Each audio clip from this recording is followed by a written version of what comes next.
Can you describe the incident where you got the that you got the medal for, that you got that hero thing branded on you? Where our observation post was, there was a graveyard across the street, and kids were always playing in there, and because there really was nowhere else to go. There were the villages were bombed out, and there wasn't much infrastructure, so the kids were always playing over there, just being kids. And the one day I was on duty on the gate, and we always had rounds coming over our head, and these sounded a lot closer. And so when I stuck my head out of the gate, I seen where the kids were playing before. They were behind sort of like this short wall, and you can see the geysers kicking up from the rounds. So I'm like, well, this isn't right. So I radioed in, which is part of procedure, to let everybody know what's going on in case we need reinforcements. And they said, well, we're just assessing it. And I said, well, there's no time to assess. So Mike McLean, who's an artillery guy that happened to be at the observation post at the time, he jumped in his APC, and armed personnel carrier, and he drove out, and I ran alongside that 80-meter trek. And then he dropped the ramp, and I stepped out. So I was between the snipers and the kids, and they got into the vehicle, and we turned around and went back. So that was about it. My other guys that were in the observation post, because they all manned their positions, and the guy said he was looking through his scope, and he could see the rounds kicking up around my feet. Of course, I didn't realize that at the time. At the end of the book, you've got 10 leadership principles. I think a lot of them, like if we take initiative and lead by example, that's pretty self-explanatory. And as I did in presentation to a college yesterday, and I said to the students, I said, you know, these principles are going to be very simple. You're going to look at me and say, that's all it is. They're simple, but yet they're not employed. Like taking initiative, the old thing, you know, when you see something that needs to be done, do it. Lead by example. Don't expect someone else to do it without you. In your case, you literally moved a table out of the rain, and that's, it seemed to be in the book the first time you got noticed, because someone went, hey, he knew enough to bring a table out of the rain without being ordered to. Yeah, and that is such a small, like I look at that and I think, wow, I just moved a table.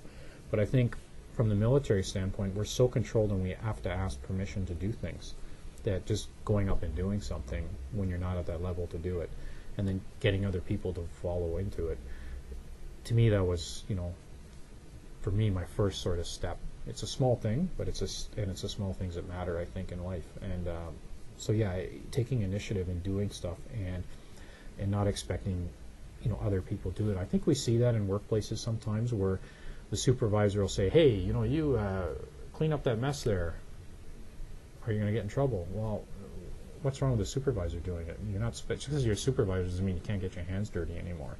And I think if people see a supervisor do that, then they're going to say, hey, you know what, if he or she is doing that, then I can do it as well too. And it builds that respect for the supervisor. Always do what you say, and I think this one drives me up the wall the most, is if someone's going to do something, I promise you something, I should follow it through. There's a lot of talk out there. Words are cheap, action is reality, I always say. It's important to follow through, and if you can't follow through, go back to the person and say why. You know, I tried my best, it's above my pay grade, or I tried with the organization, the leaders don't want to do it, I apologize, do the best I can, or this is what I was able to do, or no, we have to wait. But leaving people hanging doesn't build the leadership through respect. And that's what I'm basically talking about. There's two leadership styles, authority and respect. And authority is quite simple, promoted into the position, people feel they have to lead because they're the VP or the team leader, and people do as they say because I am.